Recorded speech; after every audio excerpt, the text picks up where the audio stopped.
Alrighty guys, new expansion is dropping today, so best be prepared for it. Vicious Syndicate has actually prepared 40 decks for you guys to try on day 1, and in this video we will go over 5 of those decks I feel like I will be playing myself, and we'll also check out all of the other decks they have mentioned. So if you're serious about Hearthstone, drop a like and subscribe to the channel, and don't forget you can hire me for some Hearthstone coaching. Now, let's check out the decks. You are not prepared!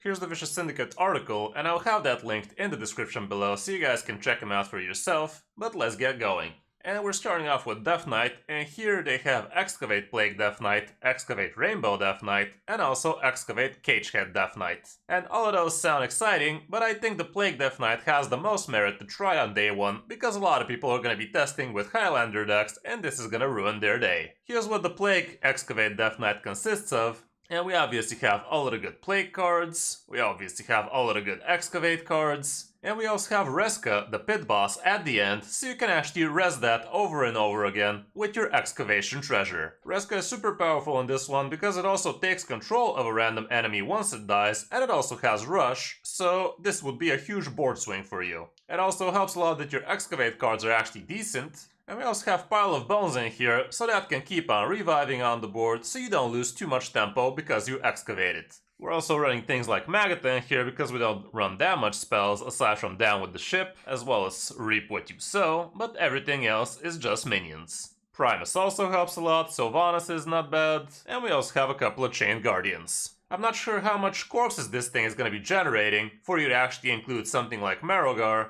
but it is something to think about. Moving now to Demon Hunter, here they have proposed Sharpshooter Naga Demon Hunter, which does sound interesting. Burn Relic Demon Hunter is also out there. There's also a Bartender Bob Big Demon Hunter in here, which helps you with some outcast action. And also Gunslinger Reno Demon Hunter, which sounds interesting for sure. I don't think I'm going to be trying Demon Hunter on day 1 though, so you guys can check these out on your own. Moving down to Druid, however, here we have Firon Dragon Druid, Dragon Drum Druid, Dragon Reno Druid, so it's nothing but dragons for Druid, and I'm gonna be checking out Tyron Dragon Druid, so let's get into that one. We have Aquatic Form so we can find our cards faster, Innervate so we can curve out better, Cactus Construct helps a lot with the tempo in the early turns, and it gives you something good to do on turn 1 as well as turn 2. Astalor is usually a no-brainer in most decks. We also have a lot of dragons in this one, and this one's going to be helping you out with the ramp. Maybe I should actually zoom in a little so you guys can see a little bit better. That doesn't help much, but I tried. We also have all sorts of other dragons in here. This one's actually a beast. Give all minions in your deck +1. I guess it does help a little with your taunt stuff as well. We also have Lorfimar in here for some buff action, but this one definitely does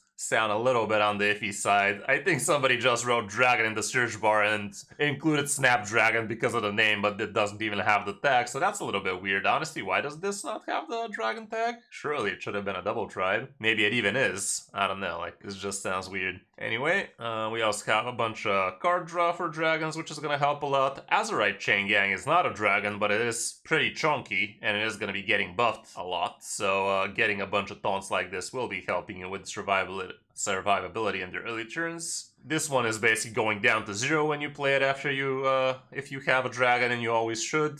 Spinetail Drake is also pretty amazing because it helps you basically control the board while advancing. This one gives you extra gas. We also have the Seedsman for extra ramp. Summer Flower Child is in here so you can actually draw your bigger stuff and discount them. And your bigger stuff would be Dragon Golem, your Lorfimar, and Faye the Setting Sun. The deck is going to be pretty board-centric, so if you're playing against something with a lot of board clears, you might have a bad time, but you're going to be having an obscene amount of stats with this one, and it's going to be pure and simple, so definitely sounds like a fun thing to be playing. Hunter actually looks a little bit iffy, honestly, for now, but we do have Buff Beast Hunter, Starshooter Hunter, as well as the Lost Reno Hunter for possible decks to try on day 1 for Hunter. Personally, I wouldn't really be touching it on day 1, but time will tell how that one pans out. For Mage, we have Sludged Oil Rainbow Mage, Excavate Secret Mage, which sounds interesting, Stargazing Light Show Mage, and maybe Light Show is finally gonna be somewhat okay, and also Fractured Big Spell Mage. It's kinda weird we don't have any just straight up elemental mages. I kinda had a feeling that's gonna pop off, but for now that's not the case. Moving down with Paladin, we have Holy Buff Pure Paladin, which I'm planning to try. Not because it's different, not because it's super new, but because it's gonna be pretty good against the early, not so refined decks, and Buff Pally right now is in a pretty good spot, so this might be interesting to test. We also have Showdown Dudin Pure Paladin, Pure Spiritual Reno Paladin, and also Beaming Urban Paladin, which is also interesting because people really enjoy the Urban package, even though it hasn't been super amazing so far. As for Holy Buff Pure Pally, here's what it looks like, and it really is basically aggro Pure Pally, but we have a few new inclusion in the likes of Hi-Ho Silver Wing, which is gonna help you draw your holy spells faster. We also have Deputization Aura, which sounds interesting, honestly. It's gonna be good, like, it's gonna give you so much control like this thing is gonna be on the board for 3 turns, so if you have some health problems, this is definitely gonna solve those. And it also has +3 attack, which is nothing to scoff at, and that lasting for 3 turns on your far left minion, that's gonna be decent. Holy Cowboy is also in here, and if you actually set this up, it's gonna give you a very easy Kotori turn afterwards, with a bunch of buffs. Like, if you play this on turn 2, you could follow up with turn 3 Kotori and Seal of Blood, or into 1-drop plus Hand of a Doll, and that's gonna be very easy to actually push a lot more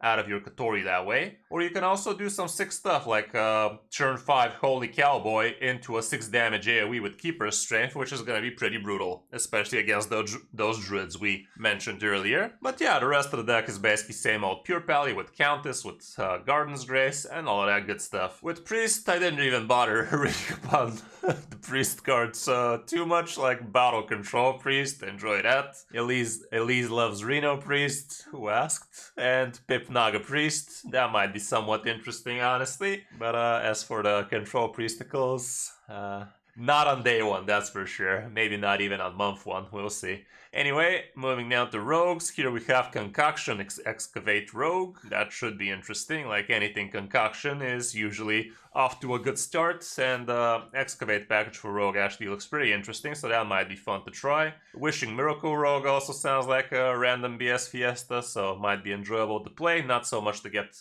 beaten by, but that's usually not what we care about when we try to have fun. Syndraka Miracle Rogue sounds interesting, haven't really looked into that one, but maybe Draka is gonna be back in the game.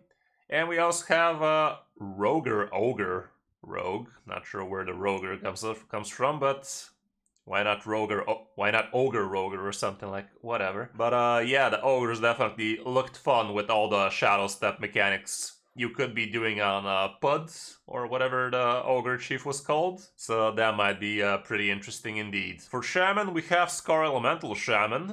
Definitely a lot of support for Shamans, especially for the Elemental package out of the new stuff. So that might be worth checking out.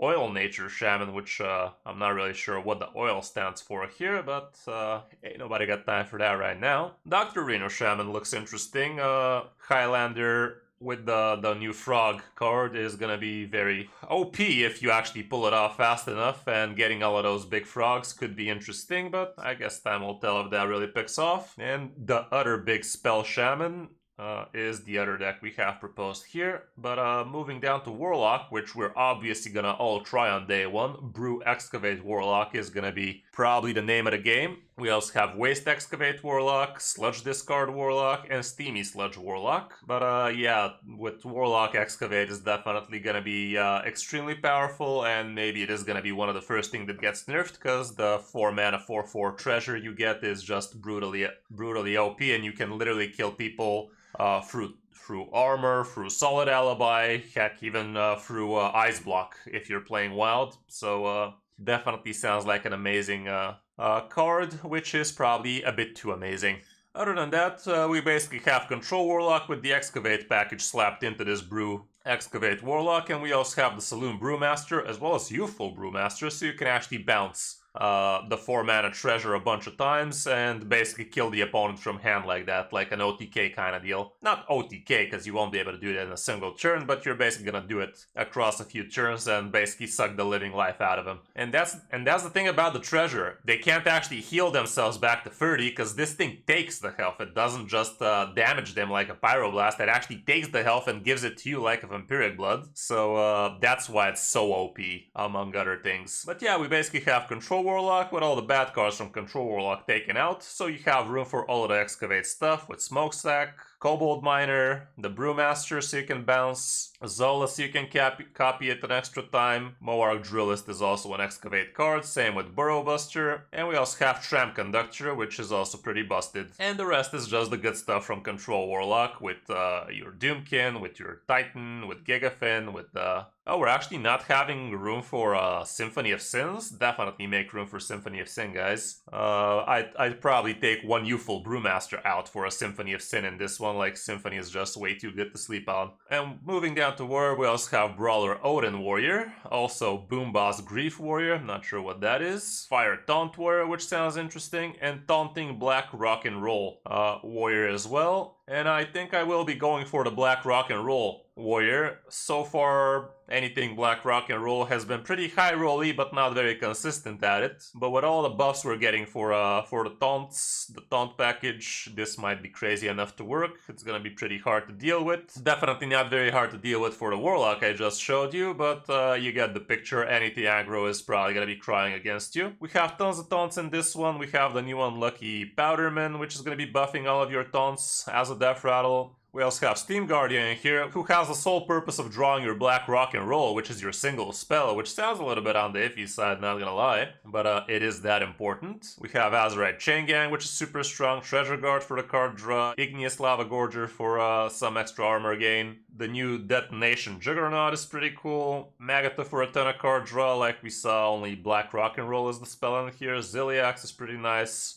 Armagadillo can find its way in this one as well. Blastort, this is a pretty cool new card to include, with a very fat AoE and a fat taunt to go with it. Olgra can do a lot of damage, especially after Black Rock and Roll. Same can be said for your Remornia, for your Trendstalker, and you can actually buff him even harder with your Lorfimar, so that's gonna help a lot. And we also have the Minotaur in here for some extra armor gain. Other than that, if you are low on resources and you just want to play some games without actually having any of the new cards just yet, I'm pretty sure just Plague Death Knight is going to be pretty decent because there's going to be a lot of Highlander action going, and with the plays you're going to be ruining those synergies. Shadow Priest should be fine, any of the aggro paladins should be pretty good, heck, maybe even the arcane hunters are gonna be nice, so yeah, you can still definitely scam a lot of wins in the early days while people are trying new stuff. Just play the old best decks like in Rage Warrior, like the ones I just listed, and you should be fine with those as well, and just wait a little and see how the meta starts forming so you can decide for yourself where you can be spending your hard-earned resources. I will be giving you an update in a couple of days when we actually get some stats for the best decks. But until then, that's gonna be it for this video, guys. Hope you enjoyed, hope this helps you figure out what you want to be playing on day one. And yeah, it would really help if you drop a like and subscribe to the channel. And don't forget you can hire for some Hearthstone coaching. Thanks for watching, I'm Kris05, and I'll see you in my next video or stream.